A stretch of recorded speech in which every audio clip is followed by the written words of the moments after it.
Maliit ang tinik, subalit ito ay nakasasagabal sa isang gawain.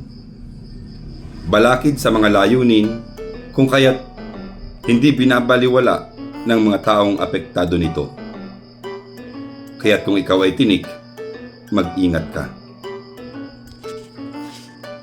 Hindi ako tinik sa iyong lalamunan.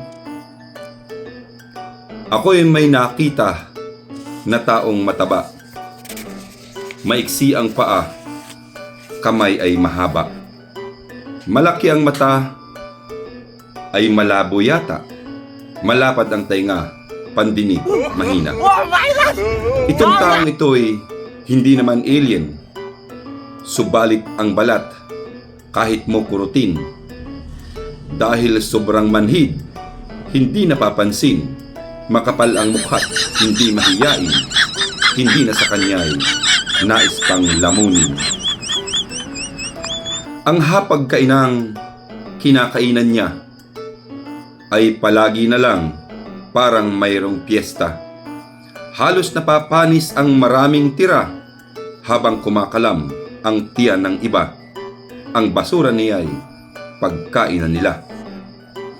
Itong taong ito ay mahilig magmukbang sa mga pagkain walang kasawaan. Nakapagtatakat walang kabusugan, pawis ng mahirap ang pinapaspasan at kaba ng bayan ang pinupulutan. Ang ganitong tao dito sa ating bansay matagal ng virus sa balat ng lupa. Meron sa itaas, meron sa ibaba. Napalad ng iba ang itinataba sa kakamangmangan ng gusgusing kapwa. Ako'y wala ritong pinagbibintangan kung sinong umaray ay siyang nasugatan.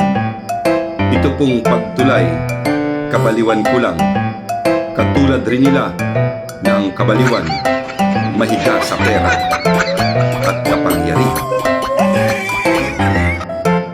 Kung ang nakapagpapamanhid sa laman ng katawan ng tao ay anesthesia, pera at kapangyarihan naman